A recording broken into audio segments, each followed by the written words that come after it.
Today, my friend here knows a lot about being unstoppable, and we are going to go on a special Mission Unstoppable. Our guide is a man who has lost much, but claims he often got the better end of the bargain.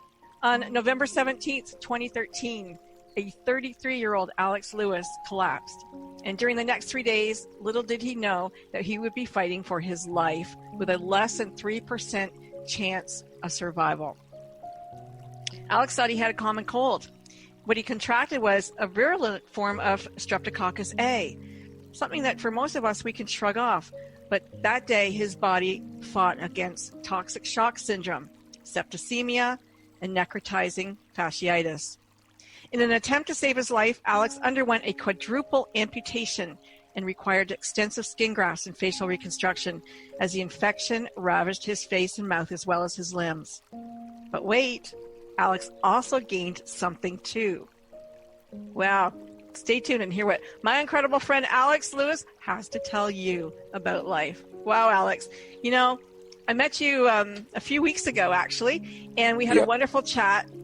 And a lot of people would read your story. Well, you're going to let you tell your own story in your own words. So I'm going to back up. We can rewind here live. On Unstoppable, I always take people back to their childhood to kind of figure out how they got to be who they are today. So when Alex rewinds back to a 5-year-old Alex, what did you play with? What did you think you would be when you grew up? So a 5-year-old Alex went to, there was 2 boys in a girls' school, and I was one of those boys. So I grew up with... Oh my goodness. I was surrounded by women. And I was very sport orientated, so I loved sport and I loved arts. Anything creative was more my thing. And then when I turned 7, I was sent to a Catholic boarding school, which I loved. I absolutely loved it. I had a great time there. I met some amazing people, and sport became even more important to me. And sort of fast forward a few years, and I started to play for at a county level, and I thought about turning pro as a pro golfer. A golfer. Yeah, I was mad keen on golf and cricket and anything really, but golf was the one that I wanted to really have a go at, and I loved it. I loved being out there in the fresh air, and I met some really, really good mates through it. My best friend through playing golf, and then once I started playing golf seriously, I then didn't so much concentrate on studies. The creativity aspects of my life, despite loving design and arts and everything else, that sort of went by the wayside. Golf was number one for me. And when I got to about sort of 16, 17, I suppose, then alcohol and women played a big part in my life. And then golf was completely out the window. Gone is the golf. Gone, not forgotten, but it was certainly gone. And then I decided to go self-employed. I left college at 18, and I didn't want to go to university. I didn't want to spend my time in an office environment. That wasn't for me. So I very quickly set up my own interior decorating company. Oh. When I was 20, I think, when I set up. And that was the beginning of my working life, really. I enjoyed it. It wasn't something that I could see myself doing forever, but the money was good. It was on my terms. Self-employment was very much for me.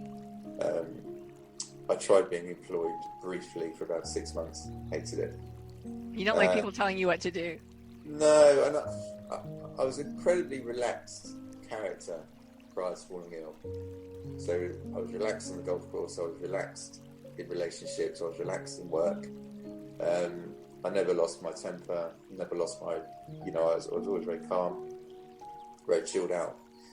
And then I met Lucy, my other half, and then, I don't know, things started to change, I'd say.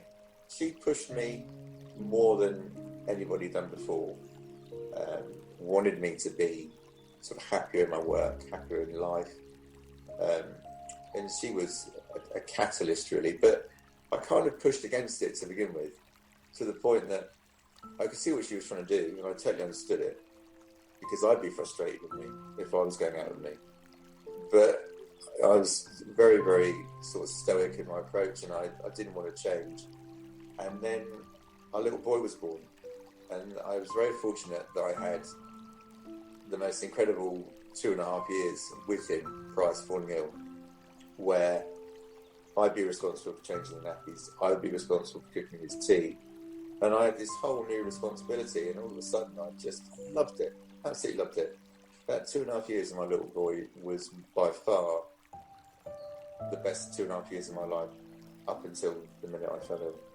And then all of a sudden it was gone. We felt we'd lost it. And then the rest, as they say, is history. Well, not quite. Not quite. You, first of all, the last time we talked, you said that this might have been like one of the best things that happened to you.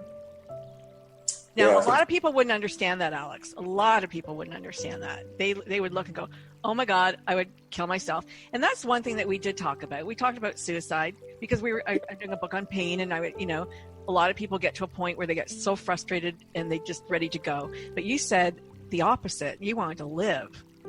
Yeah. When I fell ill, and when I was rushed in and I was placed on life support, when I came round after about 7 days, I couldn't comprehend quite what had gone on. And when people were explaining what had happened, and you only had a 3% chance of survival, obviously they were looking at me and say, well, it's like a minor miracle that you're even still here. And that's consultants are looking at me with that thought, let alone my family and my friends and everyone else that knew what's going on.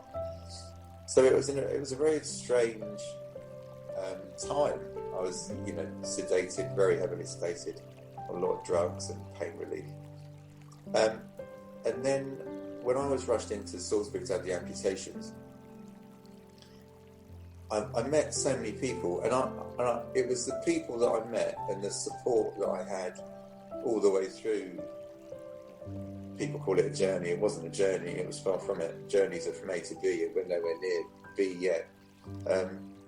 But I understood the human aspect of it, and the investment that all these people have made in me to will me to live, to save my life, to carry out the incredible surgical techniques, and everything that went into it.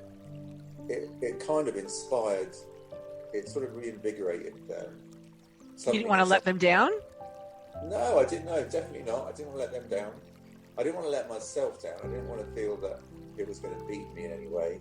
Mm-hmm. And I just all of a sudden had just a bigger lust for life, courtesy of a twist of fate.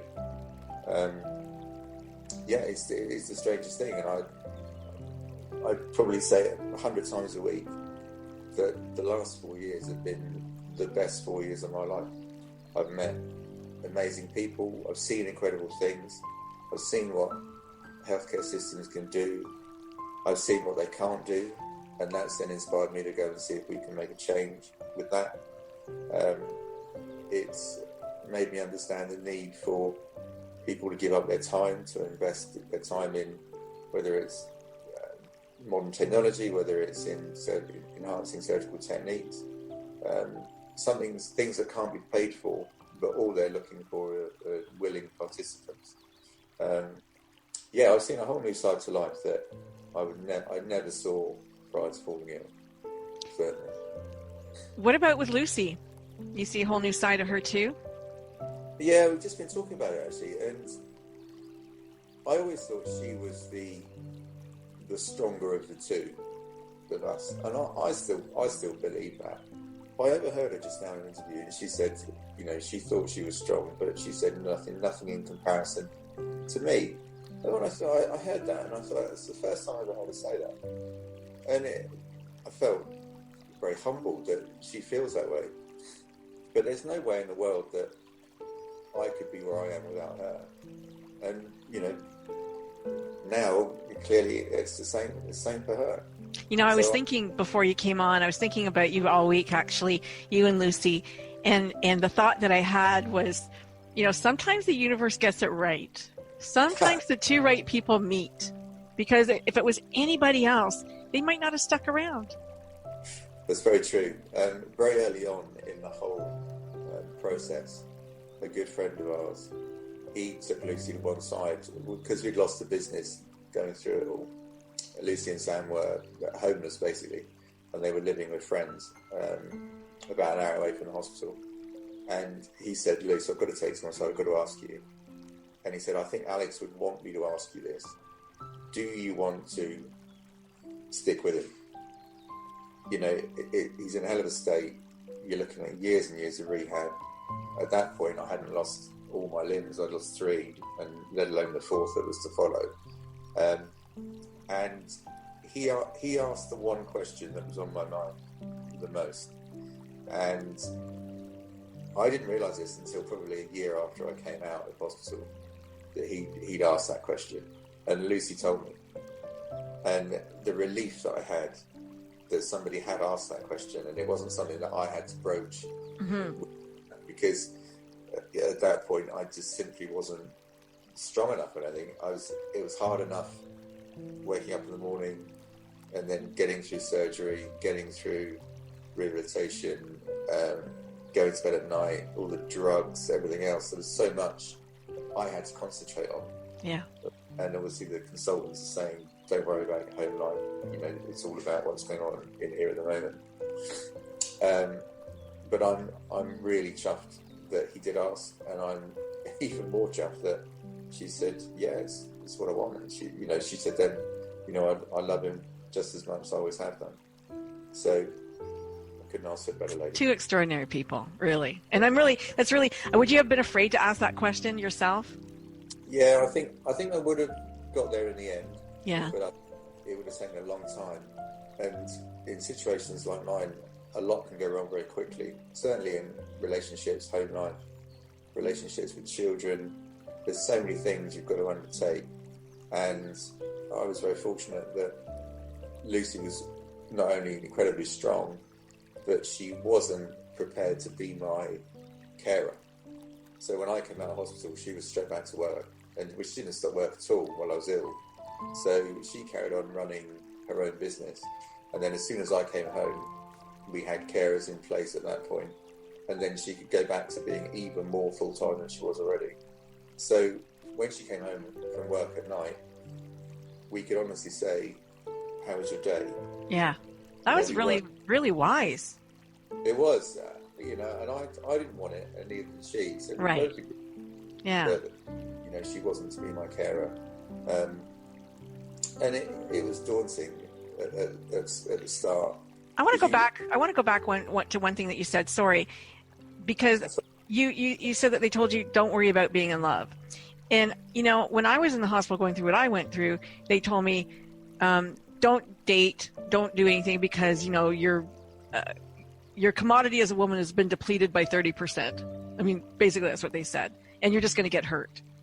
And I thought they said that because I was a woman, but maybe they didn't just say that because I was a woman. They said almost like to you, like. Did they just really think that we're that weak? I don't know if the word's weak, but... Yeah, no, I know what you mean. I mean, when they said it, I wasn't in a position to say, well, hang on a minute, that doesn't make much sense. Why are you telling me that? Mm-hmm. But in hindsight, what I did learn in all the months and the years and the hundreds of hours of surgery that I went through, they have to be very careful with what advice they give you. So... they can't build up expectation in any way, shape or form. Yeah. And I think in hindsight, that was clearly, don't expect for everything to go back to normal anytime soon, because your life has changed irreversibly moving forward. Obviously at that point, they felt that my life had changed for the negative. And I think at that point, even I must have had an inkling that things weren't going to be quite right. Yeah, you're not in Kansas anymore. When Sam was afraid to kiss you, was it your face or was it your limbs that scared him most? It was my face, because my limbs were covered in bandages. So I didn't see Sam until I think it was about a month after I went in. So I would have lost probably 3 limbs at that point. And so the only thing that he saw when he came to see me was crisp white bed sheets and this horrific sort of black scarring around my lips, where the gangrene, the dry gangrene, had killed off my extremities. And he was very sort of skeptical to come in, and he wouldn't kiss me. And I totally understood his point of view. But obviously, what I wanted more than anything was that closeness, because obviously having that 2.5 year bond of you were the caregiver. Yeah, I mean it was heartbreaking to lose it on something that was completely out of our control. There was nothing we could have done to prevent or even stem. When Lucy's like, "That's Daddy, that's Daddy," did he go no, or did he? He didn't say no, but he wouldn't say. I mean, I was very inclusive with him. I tried to be, and also so were the nurses and the clinicians and the consultants. They were very, very good in creating a very normal as the atmosphere could be in intensive care. And it took time. I remember when he went home just before Christmas, when Lucy brought him in the first time, she took him home. And then I remember one of the consultants coming up to me and saying, "That's as hard as it's going to get. What you've gone through there, that's as hard as it's going to get. Now it's up to you to make it better. Put the effort in."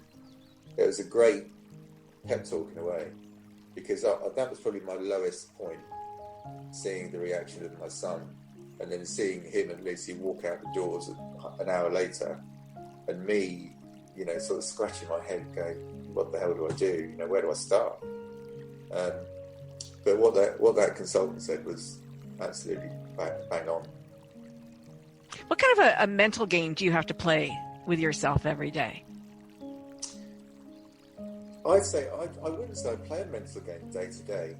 I might once in a blue moon, if I, for instance, the things that aggravate me are if I'm watching TV on the sofa and I've taken my arms off, I'm off the wheelchair, and I can see that the remote control is about 6 meters away. Yes. And it's like, oh, please, come on. And it's one thing having legs and arms and being able to get up and get it. But even then that aggravates. But when you've got no arms and no legs, the effort involved in having to go over and get that remote, things like that. But it's more of a comical psychological game. So your caregiver puts those on for you daily, or? Yeah, so I need, for all the liners that I have to wear, I can't put those on, purely because of the shortness of my stumps. Sure. So the liners go on, and then, to be honest, after about 8 hours or so of wearing prosthetic limbs, you've pretty much had enough. It's probably like a woman wanting to take her bra off at the end of a day, right? It's like, You want to relax, you want to be comfortable. Yeah. You don't want to be, feeling it's, at the end of the day, you just need to relax. How difficult was it for you to learn to use them?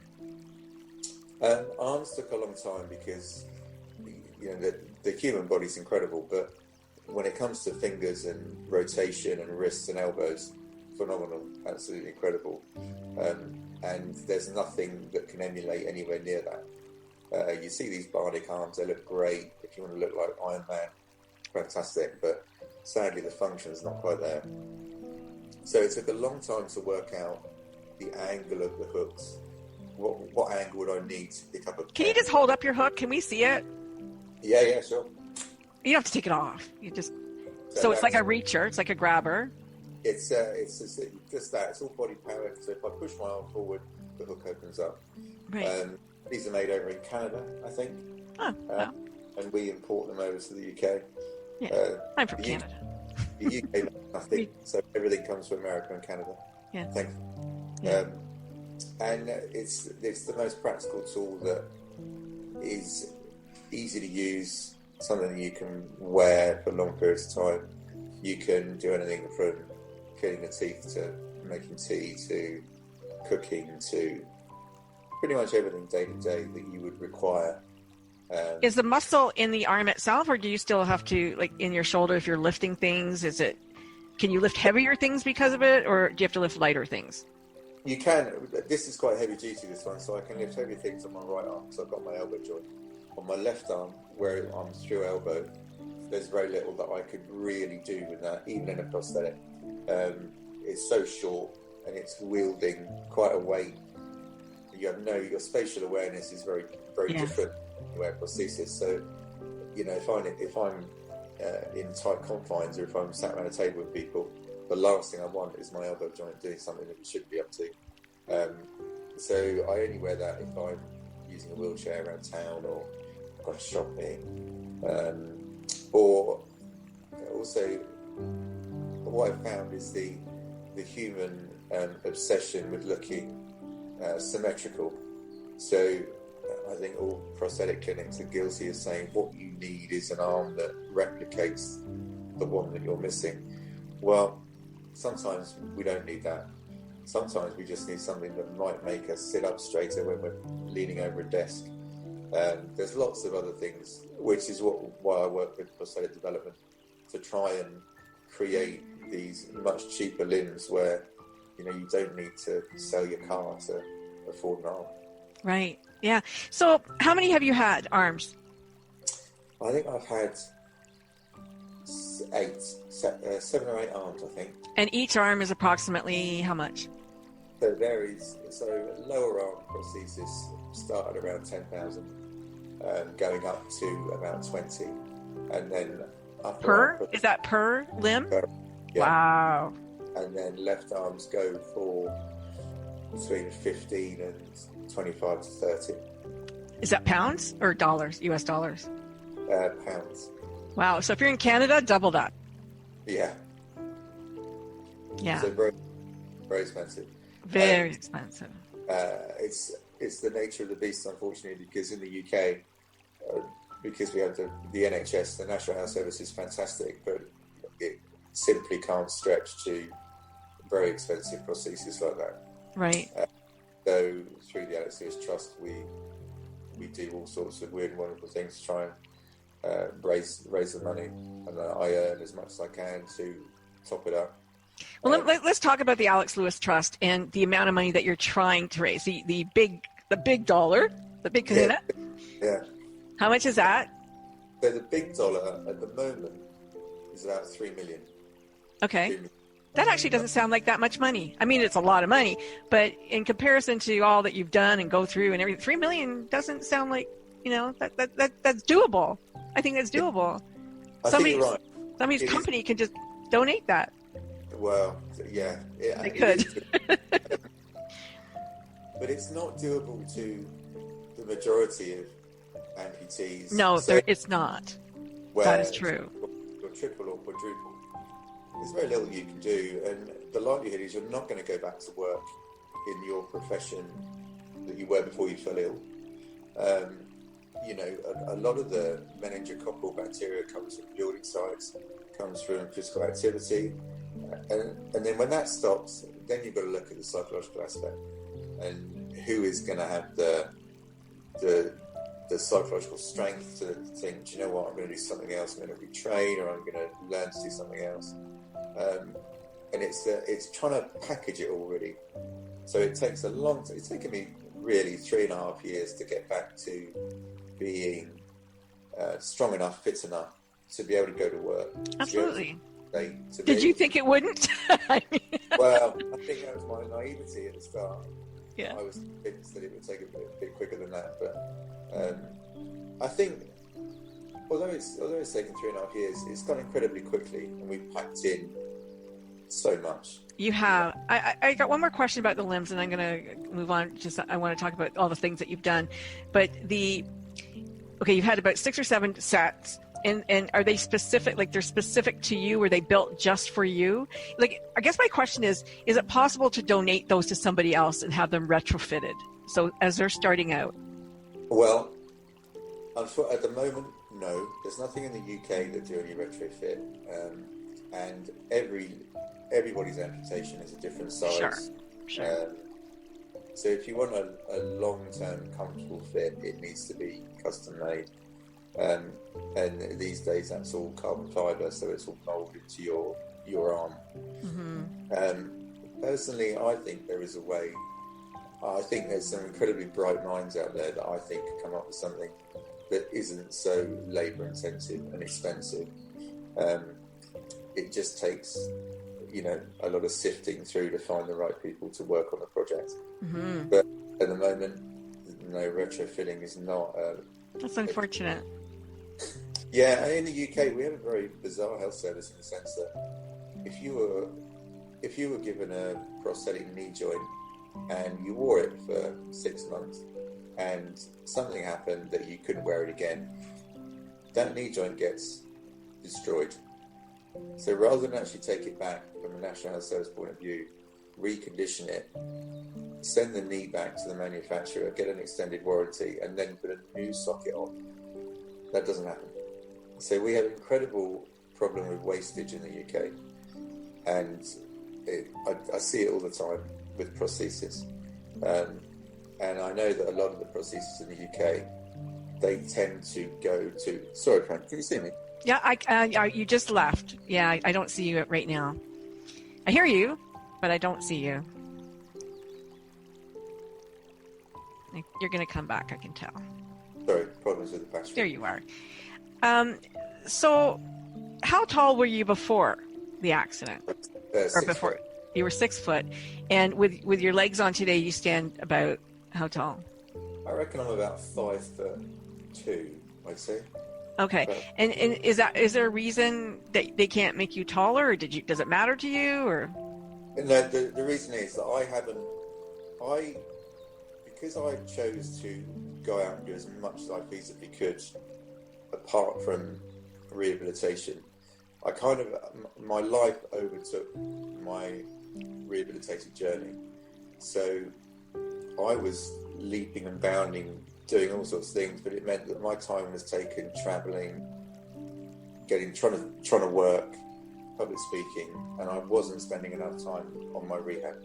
Okay. So I should be a lot taller and on good knee joints, but I chose to go out and live life as it stood at that point, and I'm sort of trying to catch up at the moment. But okay. It makes sense. So you have become the civilian ambassador for the program Pilgrim Bandits charity. And that's an amazing charity. Oh my gosh, I'm going to have these guys on the show too. But you because of your attitude and because how unstoppable you are and because you're so positive, these guys who work mostly with servicemen and first responders who have lost limbs, they brought you into their fold. They absolutely adore you. Yeah, they're great. I mean, I was very fortunate that they gave me an opportunity to join because I'm not military at all. My father was in the military, my grandfather, but not me. Did they reach out to you? We met through a contact, a lady who works in local TV, and we arranged to meet. And when we met each other, the head of the charity, Mike, and I, we got on really well, and it was quite clear that there was a place for me within it. We just weren't too sure what it would be. And then when they made me an ambassador, I was actually chuffed to bits because it gave me the opportunity to go to Greenland, to go to Iceland, to kayak. Well, let's talk about that. You kayaked was it 270 kilometers in Greenland? I think we did 270 in Namibia, I think, and then we did about 200 and something in Greenland. Unbelievable. So, yeah, they were great. I mean, fantastic trip. Look at you. And so you saw the Northern Lights? Yeah, we did, yeah. That's astounding. Aren't they amazing?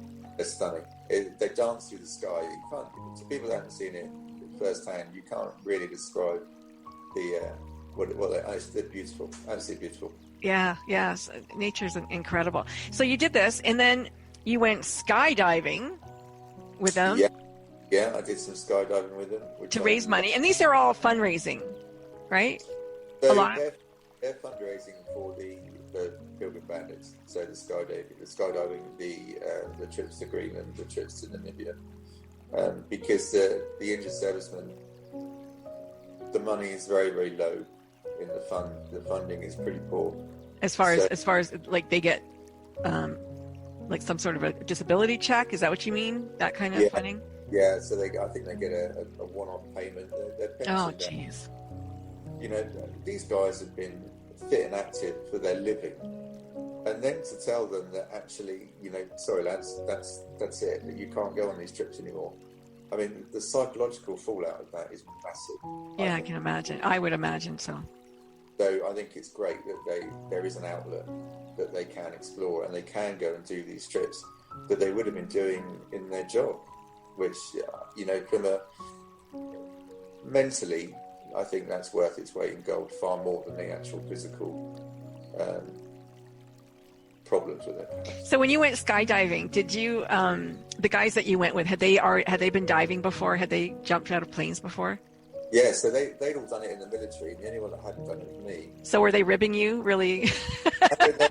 They were great, because the only good thing, or the only thing in my corner, is that in the UK we don't have a quadruple amputee ex-serviceman through Afghanistan and Iraq, one or two.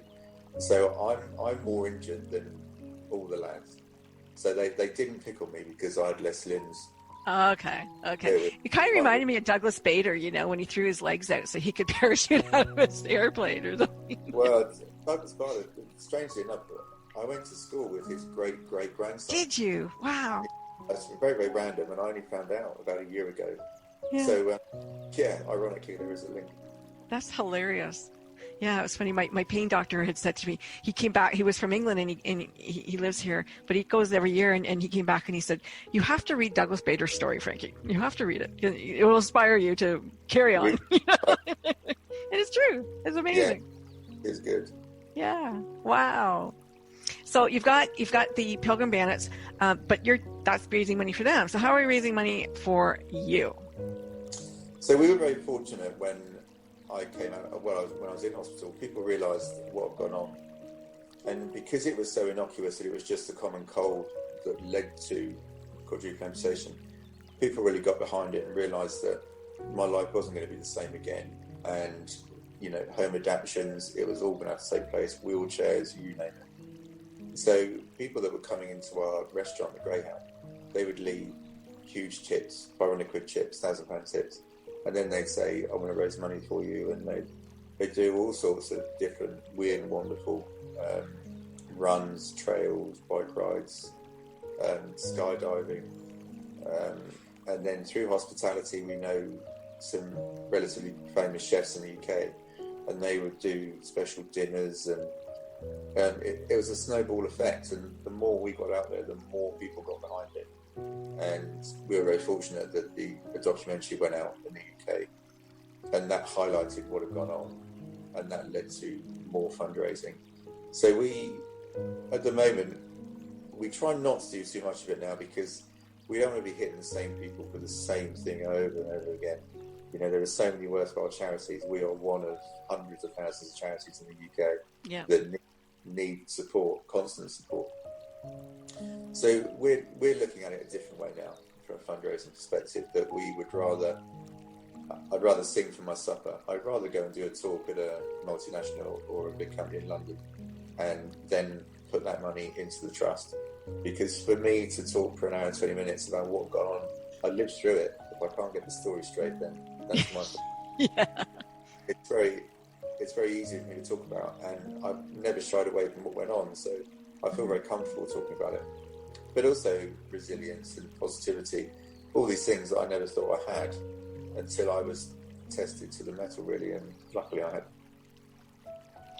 I want to say Karen Belts, she was a tattoo artist, a medical tattoo artist, and she did your lips. She did a fantastic job. Yeah, they're great. I mean, they're awesome. They're pretty good. Yeah, I think they're pretty awesome. Good for, and that took a year, did it?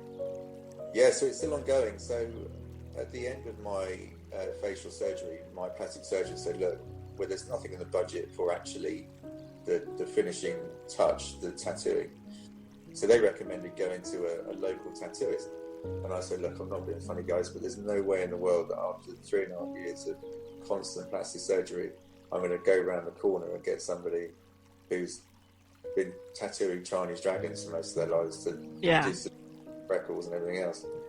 So we did our research and we found candidates up in London, and she's world renowned and speaks about it everywhere she goes, and she's a phenomenal ambassador to the industry. And we met in London with my plastic surgeon, and we all got on our pants on fire, and we were very lucky that we fell under her foundation that she runs, because she tries to help it's okay. Acid attack victims, people with birth deformity, anything like that that falls in her foundation. And luckily we fitted the criteria, so we were invited to come along, and we've never looked back. Incredible. The people that you are meeting, the paraplegics and the quadriplegics that you go in and you talk to, how many of them don't get it? Don't get what you're selling? I think most of them probably don't get it, and I have to go all the way back to saying that, look, I wasn't living a life that I should have been living. I wasn't doing as much as I perhaps should have been doing. But then I backtrack and say that actually I couldn't live this life without falling ill, going through that horrific period and going through all these tribulations that got me to here. It's very hard, and sadly we see more people, more often than not, relationships that break down, or there's problems of financial aspects. Lucy and I are very fortunate that she works constantly and loves it, and I have the trust, and I have my own business. We have so much going on, and sometimes we have time for each other and we meet in the middle. But I think I do look at our lot and think that actually, do you know what?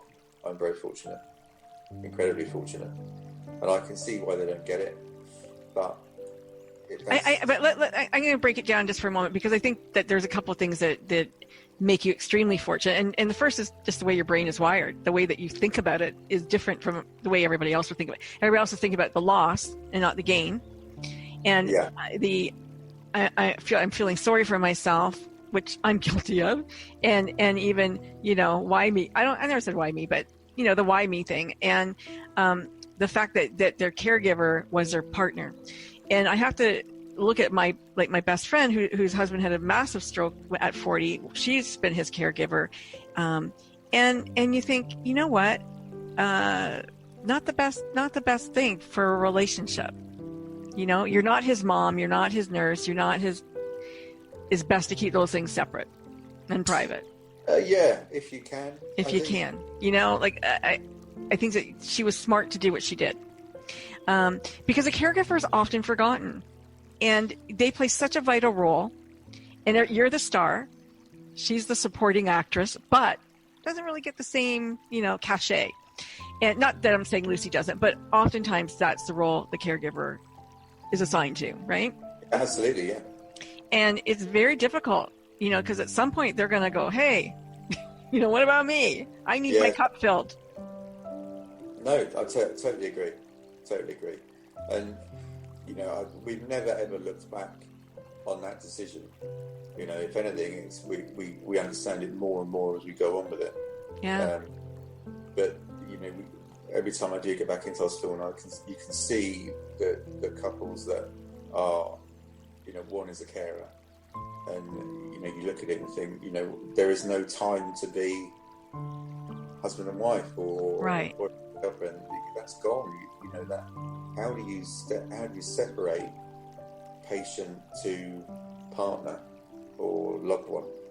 And I personally, I can't see how they can do it. Okay, well, I read that you didn't want to get married before your accident. Well, yeah, that is true. I did say that constantly for about Why? 8 years.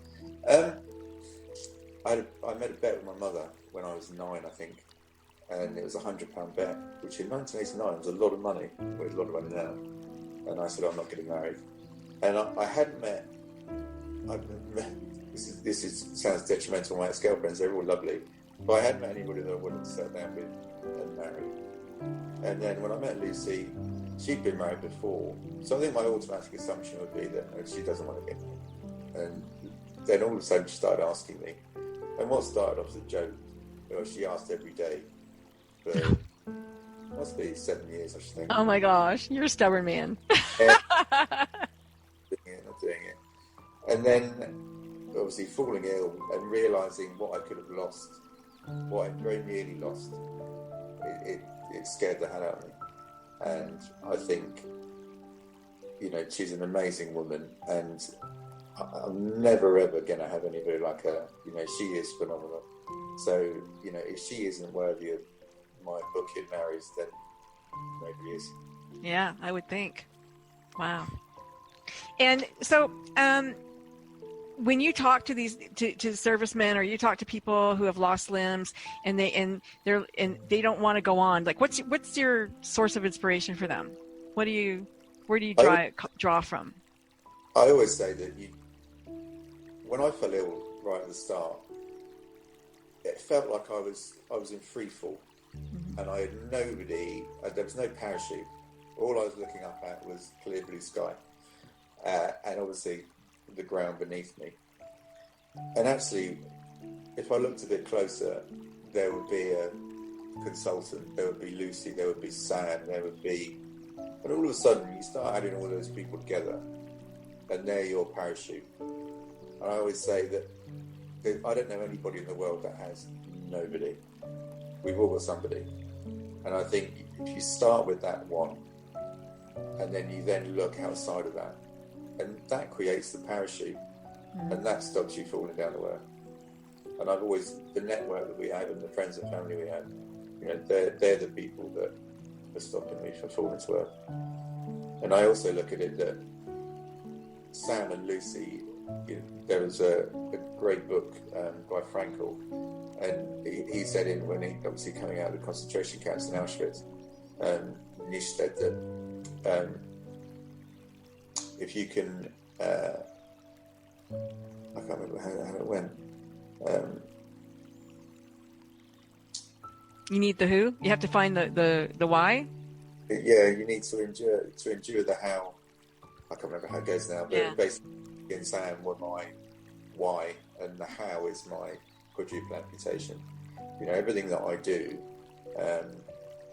is partly for me, but mostly for them. Right. Wow. It's pretty amazing, to look at your life and see where it goes. And you think, why didn't I have this wake up call before? But, now you do. And is this your purpose? Do you believe that, how spiritual are you? Do you believe you signed up for this before you came here and said, hey, I'm going to do something really crazy? And no, not at all. And I'm not spiritual, but I do have to question, of all the people, it's though it was me that became the quadruple amputee through it, and there's nobody else in the UK with it, and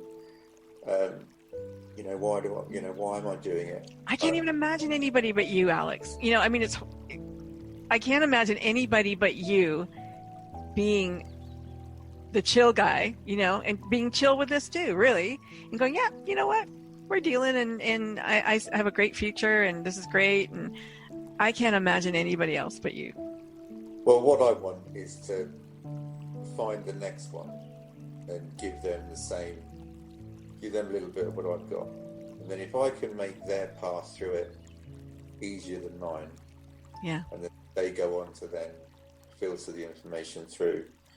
We had no information available to us. We really were feeling around in the dark when all this kicked off. And information about what? About the process? About the process, about amputation, about home adaptation, anything. There was just nothing available in the UK. And, if anything, what I want to do moving forward is to make more information readily available. Practical information. We get all sorts of emails from different people that are going through similar circumstances. Yeah. Husbands, wives are going through amputation. And they're petrified that they can't travel. Well, you can travel. Traveling by air now is wonderful when you're disabled. They're just so well looked after. But right at the beginning, we were questioning the same thing. Am I ever going to go on holiday with my little boy? So it's just being there, and we're very lucky that if something is going on somewhere in the country, it can always find a way back to where we are. And in this day and age with the internet and with the technology, you're a phone call away, aren't you? Yeah, absolutely. We can help directly there and then. So you're working with the robotics companies? Yeah, so I do a lot of work with university students who are researching into prosthesis, bionics, biomechatronics, and so I offer myself up as a guinea pig, so they can ask me anything they want, and then I will trial anything they make and give my honest feedback, honest appraisal of what they're doing. Phenomenal. Well, it's I'm very lucky to have the opportunity. I never went to university, and I regret not going, having been working with these guys the last 2 years. Never too late, Alex. Exactly that. You're right. It's never too late, and I think I will go to university. But I find it fascinating, and I think a lot of guys now they're not about let's go to university, let's go out and get a really great job and earn lots of money. There's far more now saying I can make a difference to that certain group. I want to go and do that. I'm not in it for the money. I want to help. So did you ever think about going into engineering or whatever it is that you would need to create robotics, because you got the inside pass there? I've got the scoop on it. No, I wouldn't. I think I would, if anything, I'd want to help nurture the students coming out of university that are wanting to go and set the companies up to then start making their prosthesis. So I'd like to give them practical help in terms of setting up a business. We have some very good contacts through hospitality and venture capitalists. We have access to people like that, whereas a lot of students don't. So I think long term, I can see myself being the link to getting these companies off the ground and hopefully starting to then see some cheaper prosthesis entering the market. And what if you were to help the disabled start companies? I'd love to do that as well, because I think for me, going back to work, I didn't seek any special advice. I just got my head down and did it. But I had great support at home. And I think in this day and age, disability is in a far better place than it was 10 years ago, but it's still nowhere near where it should be. So I think long term, I would like to start to help the disabled get into work, to set up their own companies, to find a niche perhaps that they're not quite looking at. The one thing in my life is that we do so much and it is so varied. I'm not doing the same job day to day. I'm not doing the public speaking all the time, and I'm not at university all the time. So we have a very varied life, which can only enrich my source of knowledge, really. So yeah, I'm still young. I'm still 38. I still feel like I'm 21. So yeah, I've got a lot of life in me, I think, and hopefully I can make a difference. To me, that's what it's all about. If I can make a difference. A good friend of mine said that, the most powerful thing anyone can do is make a difference. And he was saying that every time he gets delayed on a flight, he thinks of me, and then he's not angry. The anger is dissipated because he thinks, why am I moaning about being delayed on a flight when I could be at home with quadruple amputation? So I'm very fortunate that, through fate, we possess that. That's incredible. Yeah. Social impact is hugely, responsible for everything that I do and think about. And I love to see more companies, get involved with corporate responsibility programs and, that could help people like yourself and just, think about, okay, beyond your own capacity to make money or greed or whatever it is that people think about, how can I make life better for somebody else? Even if I'm just, gardening or whatever, there's opportunities everywhere to make and give. Yeah, absolutely. Everywhere. Yeah. So your future looks good. Absolutely. Your future looks good. We need $3 million. We do. So somebody pony up. Pony up, and then we can Pony up. I mean, for us, it's not insurmountable, but it would be nice that if in 10 years' time we'd achieved that goal, then we can bench that and say, right, we don't have to worry about that now. Now we can go out and we can make a real difference. There is always, I think the only thing that is a bit of a bind for me is that we have that nagging figure above us all the time, because I don't want to be 60 and find that I can't have the right arms anymore, or I can't afford the knee joints I need. And that's, if anything, how often do you have to change them? Arms would break every 2 to 3 years. Wow. And knees would go anywhere between 4 and 6 years. Let me ask you, I just want to talk about public perception for a moment, because I think that's really important. You know, I was in a wheelchair for maybe 6 months, and I know just from my limited experience how difficult it can be. You're in a store, people, they don't look at you, they don't want to look at you, they don't even serve you. They look, oh, excuse me, you know, can I help you? Or you go into a washroom and you know, the disabled stall is at the very end, so you have to maneuver all the way through with your stupid wheelchair, take the feet off because they're not going to fit in there, and you know, why couldn't they put it at the front? Why couldn't it be the first one? So all of these, you know, just perceptions from you know, sitting in a chair, but just from the public too. Like, they need to get used to it. They need to get, you know, it's okay to look at you. It's okay to look at people in chairs. They want to be noticed. They want to be, you know, accepted, whatever. I mean, you're just sitting differently, like, no big deal. Yeah, absolutely. I mean, we were very, very conscious that as soon as I got home, I was going to go out and I was going to be seen. And I was also pretty confident that nobody had probably ever seen anything quite like me before. So I was fully expecting strange looks. And what I didn't really bargain for was the amount of people that came up to me and said, well done you, you know, it's great to see you out and about. And it was more positivity than there was negativity. Oh, that's awesome.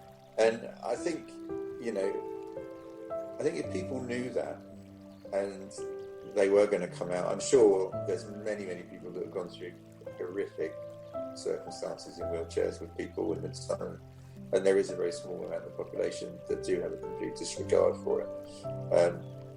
But more often than not in the UK, they think it's great, you know, and they're probably more confident nowadays to come up to talk to you, to say, how you doing, what happened. Their kids often ask questions, and you know, sometimes you try and will the kids to come up first, and then the parents will follow.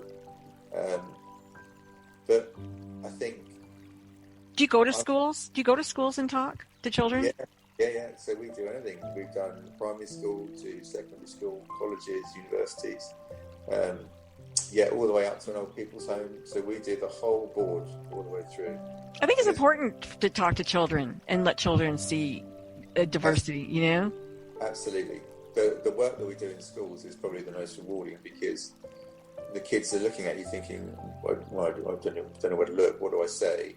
And at the end of it, after the talk, they've got millions of questions, and all they want to know about is, you know, how can we help, what can we do? Yeah. You know, and it's been said a million times, but they are the future. If you can educate those guys, that's going to make a difference to a generation after you, positive way, then that's, you know, money can't buy that. Is Sam in school yet? He is, yeah. He's in junior school, primary school, sorry. He loves it. Absolutely loves it. And has anybody said anything to him about you, ever? He has to defend you ever? Or? No, funny, they haven't actually, and I think that's the one thing we're waiting for, because there is going to come a point when somebody does say a negative comment about me in some form or other, and it'll be interesting to see his reaction to it. We were very, very quick on the uptake. As soon as I came out of hospital, I went straight into soccer school so the kids could see me, and they understood that Sam's dad's gone through X, Y, and Z, so they were aware of the situation. But the more that I did in terms of speaking, the more press coverage, media that we did, the sooner the word spread, and all of a sudden everyone knows about it, and then it isn't a problem. Right. Everywhere I go, I get stopped, I get asked, how you doing? It's lovely. And Sam's more often than not with me. And he sees that positive reaction. So it's quite nice that in terms of disability, he has no clue about what it really means. You know, well, Dad can still work, Dad can do that. Why help him? You know, and I want him to be like that. Yeah. Brilliant, really. It isn't a hurdle. It's, you know, you can get through it.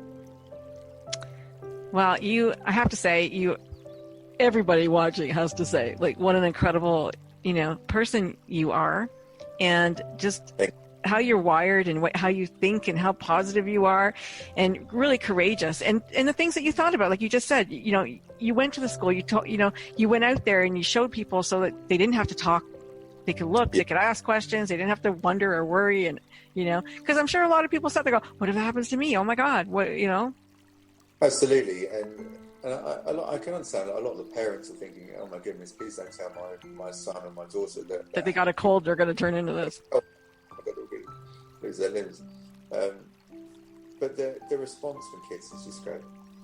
And, you know, where we live in the UK, it's a beautiful area, and the people are equally as beautiful. You know, we've been very lucky, and the support we had all around has been phenomenal. So you, I know before you got on here that you were being followed around by a film crew. So what's happening? Can you talk about it? Yeah, it's going out on Discovery Channel, I think. I'm not too sure when. And it's just, people are just fascinated with day-to-day living arrangements, the work, the microchip implants, or whatever I'm up to. Luce and I, it's just the norm to us, really, and what we do. And, you know, Sam comes back from school, but people want to see it, and you know, want to believe it, I think. Well, it's a feel-good story for sure, and it's a happy ending story, really. Absolutely. Well, it's, you know, we're only a part of the way through the story, but it's certainly a happy one, definitely. Yeah, I mean, you've got a whole lot of years left. So I just love that, you know, where your future is going to go, and I hope that the $3 million gets in your pocket so that you don't ever have to worry about limbs or wheelchairs or anything for the rest of your life. And one more thing we didn't talk about, and that was the bull logo, because I think it's pretty special. You want to tell us where that came from? Yeah, the bull logo. So when Lisa and we bought the Greyhound, which is the restaurant that we have, we were renovating the bar and the restaurant, and I said to Lisa, so I had quite a clear idea that I wanted the restaurant to be feminine and the bar to be masculine. And a good friend of ours, Marlon, is an artist over in Australia, and he created this bull. It's a beautiful spray painted canvas. And I said to Lisa, that's what I want. I want that in the bar. But unfortunately, it was very expensive, and it was way out of our budget. Gordon Ramsay tends to take his artwork everywhere in all these restaurant openings, so he's very well supported. So I thought, well, maybe we could buy a print, and anyway, couldn't afford that either. So I've not forgotten about it, and you know, I've always had it in my mind that one day we'd have the money to buy it. And when I fell ill in that November 2013, in January he flew in from Australia, and he came to see me in hospital. And Lucy didn't tell me that he was coming over. And as he came through the hospital door into my room, I could see that he had a big tube. I said, what you got in there? And I could see he was starting to cry, and Lucy was actually starting to cry. Lucy never cries.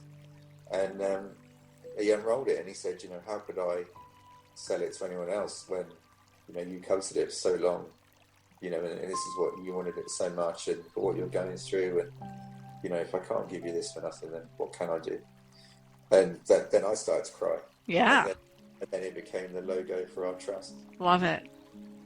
It's perfect logo for you too. Strong. It is. Yeah. I mean, everything about it.